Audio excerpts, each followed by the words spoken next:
Hello everyone, my name is Christian. And I'm Rami. Welcome to episode 2 of It's the Intellectual Podcast. Yes, sir. Alright. So today we're going to be talking about some NBA Zion contracts. Some people wanted to leave their team. Some people moving on to better things. Bigger and better things. Zion Williamson got drafted to a pretty terrible team, and 2 years in, he wants to leave already. Well, his family says... He wants to leave also, though. We don't know for sure. I wouldn't say for sure he wants to leave yet, but I feel like family does have a big influence, especially with the Kawhi thing that happened. Yeah. It was his uncle telling him to leave the Spurs because there's no marketability there. But the thing was, like, his family was pushing for him, and then he's not happy. Yeah. And when he's not happy and the family's not happy, that's going to start to push him out. They have a team, though. That's the problem. Yeah. It's like, what's going to keep a player from, other than the Supermax or the Max, but anywhere he's going, he's getting a Max contract, right? Yeah. So the Supermax contract is just a couple million extra. Yeah, like, that's a big deal for, like, players, but when you're at Zion level, he got, like, $100 million from, the Jordan brand as soon as he got drafted. Mm-hmm. So it's, like, kind of like, money to him probably isn't the first thing on his mind. He probably actually wants to play for a good team and have a legacy. But the thing is, with a player like Zion, who's already had some major injuries, I feel like the money is where you need to go. Because how many years do you think Zion has to play? Because I don't see him playing like LeBron James 18 seasons so far. He's not going to be playing 18 seasons.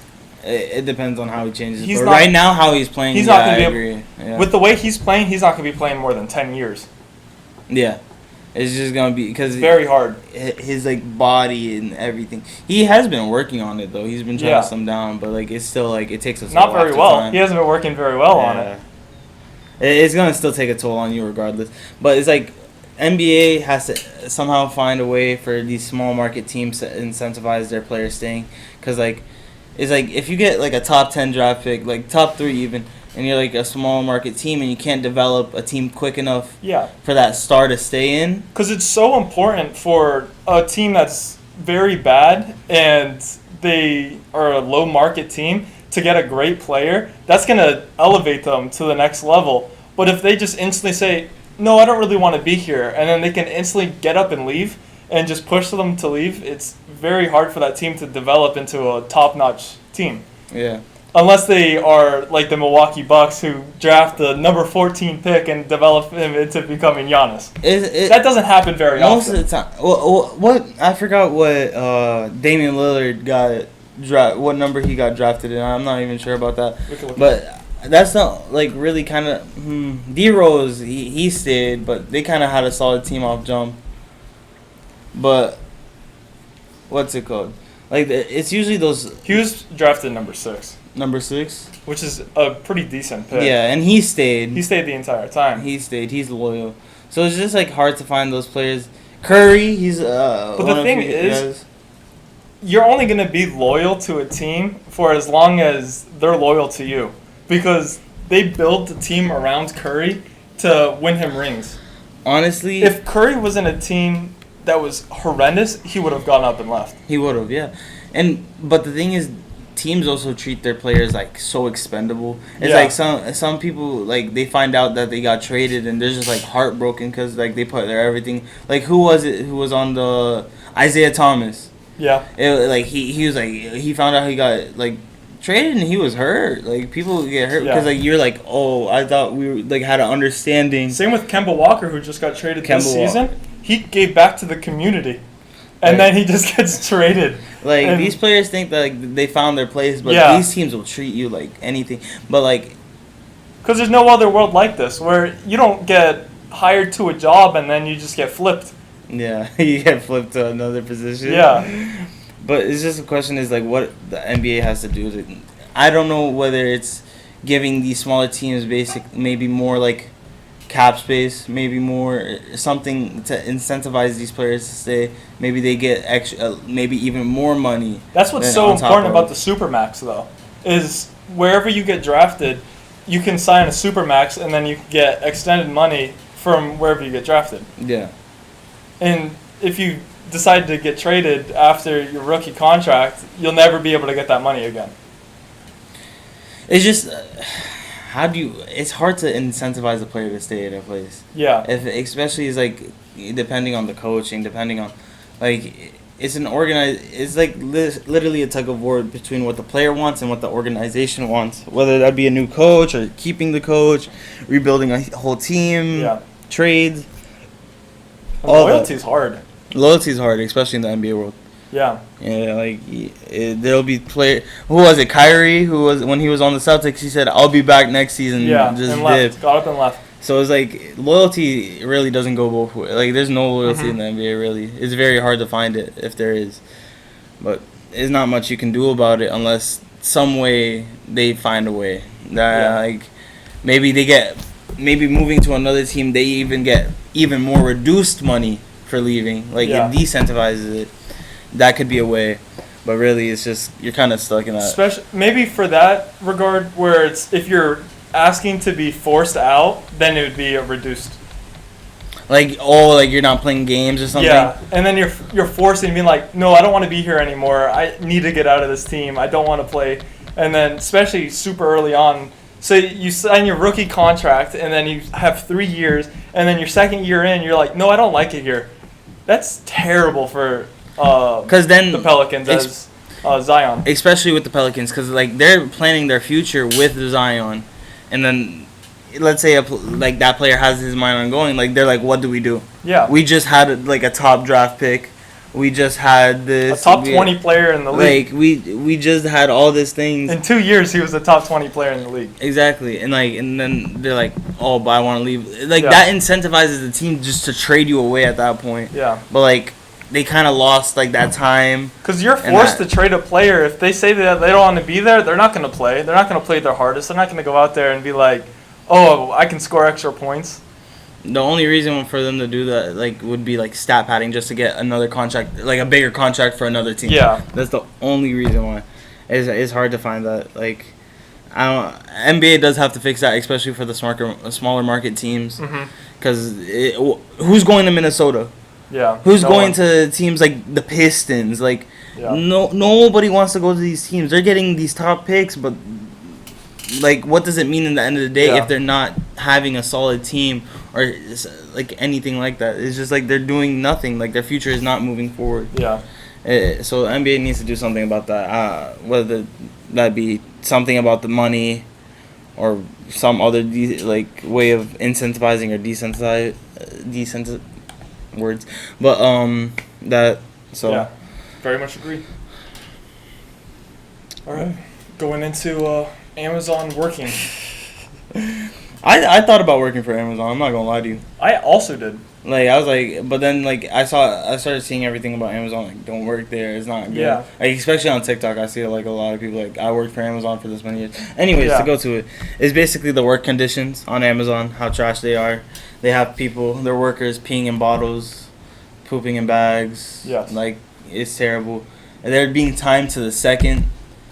It's like you're a machine pretty much. They expect you to be a machine, and they have these quick turnover times and they have these managers have quotas to fire their employees or incentivize them to leave. Yeah, that doesn't make sense to me though, because typically companies want to have people that they can rely on, and it's hard to get a person and you can't trust them until they work there for a while. But if they just have constant new people, then you're constantly worrying like how well are they going to be doing.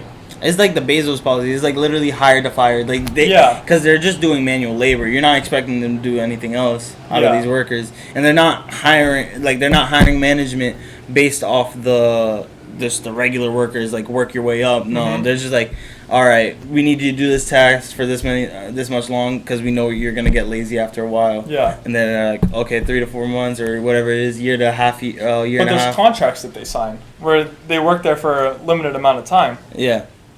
And it's just like it's literally like the god Bezos himself is just like, nah, we don't. So they all pretty much sign like holiday or like seasonal.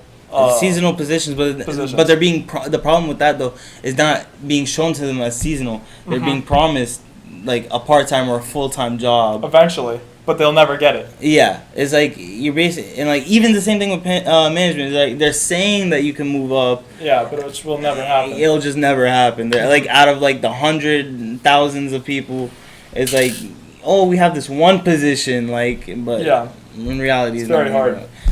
You're not going anywhere with that. And it's not like Walmart where like they only move what's it called, management. People who have worked there. People who've worked there for a good amount of time and like they're trusted. That's the people that get moved up to higher positions in management and all. Same that. with McDonald's. Yeah, same thing with McDonald's and all of them. And they also pay for your college so that they can get you better management skills so that you can move up even quicker.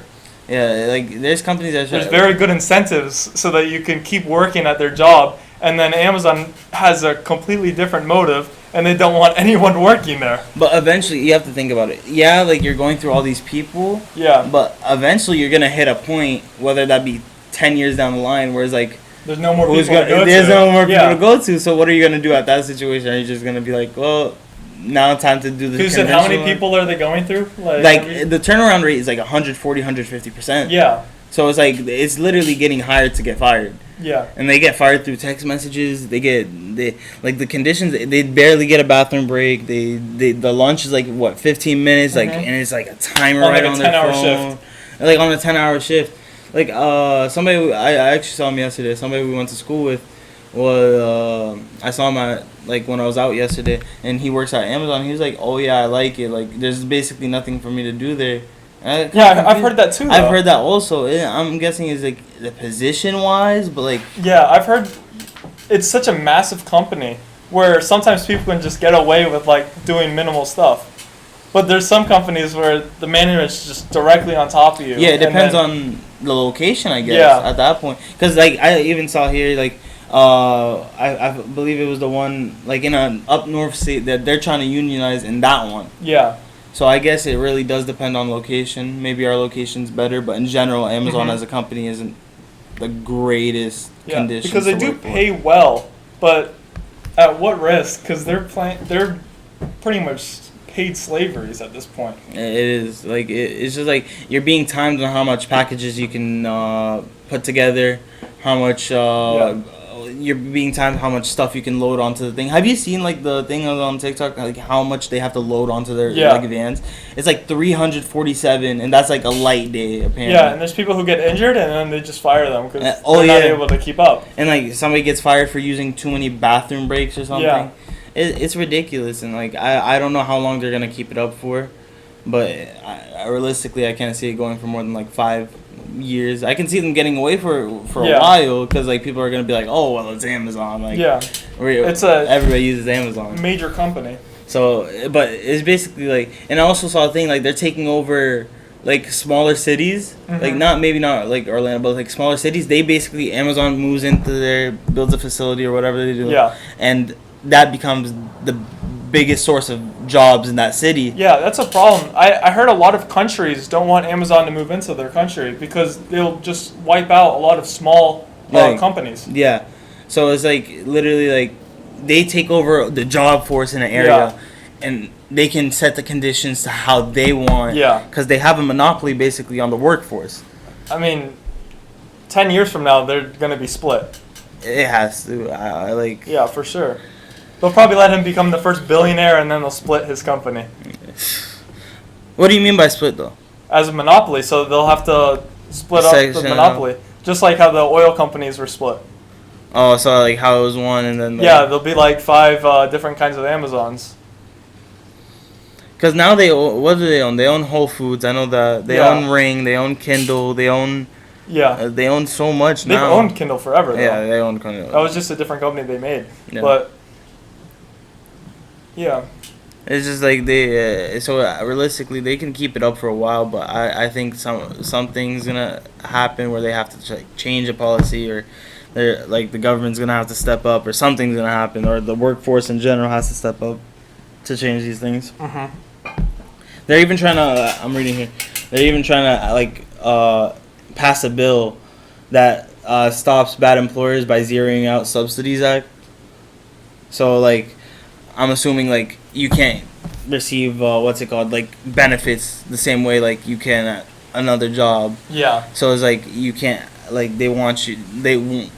Amazon doesn't want you to use your benefits or have benefits, pretty much. Yes, but, like, and they don't want to pay you for doing bad, so they just want to be able to fire you and just let you be fired. let you go. Because whenever you fire an employee, you have to pretty much pay them. Yeah, you kind of have to, like, be like, here you go. Bye-bye. And I think the company has to pitch into unemployment. Yeah, it does heavily. Yeah, so they want to not have to be able to do any sort of payment towards it. It's crazy the thought process behind that. Like, the longer you work at a company, even though you might be, like, really motivated and really want to work for that company, like, you can still get fired. Like, that mindset behind it is terrible. Because, like, what's the point of working somewhere where you can't grow in? Yeah. I wouldn't want to be a machine all day at work. Like, that's the one thing I hate doing. Like, just doing the same tasks over and over with no change, really. But I heard drivers aren't as bad. Even though I heard, like, the crazy stories, I heard, like, driving in Amazon isn't as bad as. But I do like to get my products in one day. Yeah, no lie. That does feel good. I be getting it overnight. Like, it takes like 4 hours to get to my house. We live like pretty much right next to. Yeah, I remember ordering something at, I think it was like 4 o'clock in the morning, and we got it at like 10 o'clock in the morning. It was like 6 hours. They flipped it. They got it to us so quickly. I remember the first night I bought the strike pack. Yeah, for the controller. It literally took like 4 yeah, hours. You told me about it, and I ordered it the next day. It was so wild how quick it gets to your house. Yeah. But really, Amazon can't keep it up for much longer. Even they got Whole Foods now, and the workers there, they don't want to be put up with the same conditions that the warehouse workers or anybody else has to go through. So they're gonna see what happens with that. But yeah. All right, UFC. UFC time. You want to take this one? All right, I believe that UFC is now overtaking boxing, and they're just a lot better in all regards, and it's a lot more entertaining. And whenever I go to watch UFC, I just prefer it a lot more than boxing. And with mixed martial arts, there's so much different things besides just punching. Yeah, boxing now is kind of the only reason why it's even getting as much viewership is because of the celebrity fighting matches or the YouTuber fighting matches or whatever they are. There are big fighters like Canelo, there's Deontay Wilder, there's Tyson Fury. Yeah. They are the big fighters occasionally, but you're not having as much big fights as you are, like, or as often as you are in the UFC. So it's like UFC really took over combat sports, and Conor McGregor helped a lot. Dana White, he's one of the greatest commissioners I've seen. Him next to Adam Silver, of course. That's my dad. Anyways, but the thing is with boxing, if it's not like one of the biggest celebrities, it's not that entertaining. It's really not. But with UFC, you can put on any fight and it's super entertaining. The only fights that are boring are the wrestler fights. Like, even though Khabib's great, when they get onto the floor, like when they get on, it's like a Khabib type fight where it's just like on the floor. Like, people hate those kickboxing is matches. amazing. But yeah, no, the one where the guy broke his leg, it turned into Jello. I don't like to see it. But the thing is, you're getting something like. People love shock value in the end of the day. People love that shock value. Like, oh my God, did you see that? Like, so something like that, people are gonna go tune in and watch because it's more entertaining in the end of the day. The fact that UFC, you get somebody into an arm bar and then you can just snap somebody's arm. Yeah, like boxing, you'll never see somebody break their arm.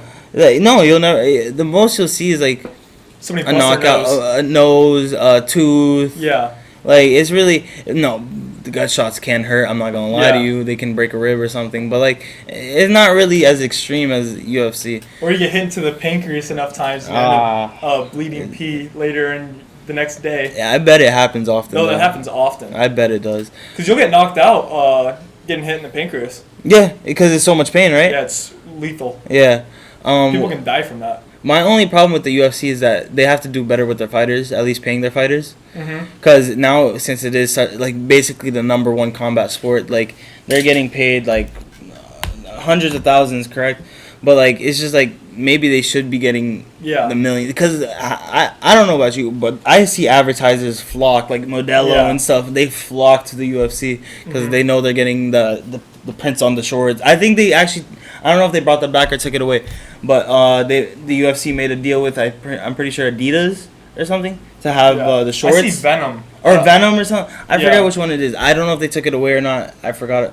But like, it's like for a while the fighters couldn't have patches on their and that like the sponsored patches from companies on their pants, and that's a lot of fighters lost money because of that. I don't know if I'm pretty sure they brought it back now, but it's just like doing things like that. It kind of makes your fighters not really want to fight for it. Yeah. Like, and they're not getting paid. I believe they deserve like millions, honestly, because UFC wouldn't be where they are today without their fighters. Like, I know people who know everybody on the roster, the whole roster. So it's just like, it's bigger now more than ever. It's the biggest combat sport. It's different than anything we've ever seen. And like, even the smaller companies, like not UFC but Bellator, they're even getting viewership like crazy now because of the MMA. Everybody loves MMA now. Yeah. Mixed martial arts is just so much more entertaining because there's so much different things that can happen. In boxing, there's only such a few things that can happen in a boxing match. Yeah, it's like boxing. I want to say it's more tactical. It's more like score based.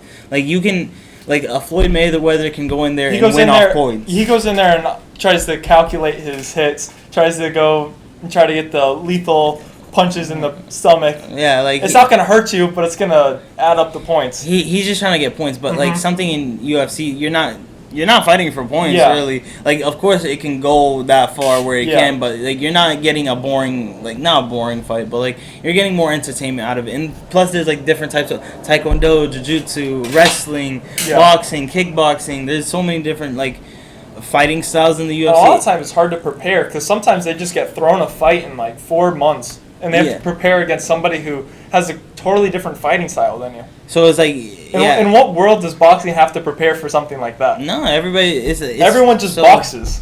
And then in MMA, someone knows jiu-jitsu and somebody does some completely different fighting style that they've never even heard of. Because you can't put up someone like a Nate Diaz against like somebody who probably does like submissions really. Yeah. Like it's just gonna be harder for him because he's not a submission kind of guy. He's not on the ground. He's much more of a dog it out kind of guy. So it's like these fights, how you set them up, like fighters against each other it's interesting to see like how they have to adapt to each other and like the different fighting styles clash against each other.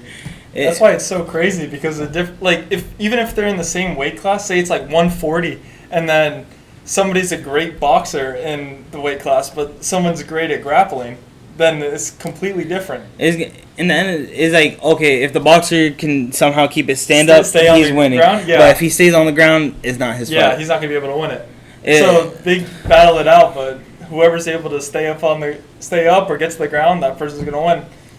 And I was going to say something. It was going to be like the fighters, not only that, they do get to train for 4 months, but they have to all around train. It's not like boxing where there's like the same methods or the same like practicing techniques. Like these UFC fighters have to like learn wrestling, submissions. Like they have to be an all around person. Yeah, they have their like certain style to it, but they have to train for anything really because once you get in that ring, you're in that ring. And plus, I think at the end of the day, the knockouts are way more satisfying than the UFC. Yeah, like 100%. You like, and they use smaller gloves. They use way smaller gloves, like stupid smaller. Yeah. Like, it's just, I don't know. Because I think they use 2-ounce gloves, and I believe on average boxing, I think it's 6 or 8. I think so. I think it's like 8 or 10. Yeah. Something like that. I think it can go down, but on average, it's probably like 8-ounce gloves. Yeah.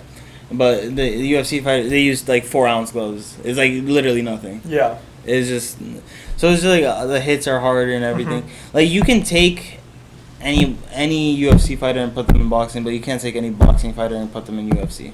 Yeah, or it'd be very hard. It would be stupid hard. Yeah, because he has to train for so much more. He has to be ready for everything.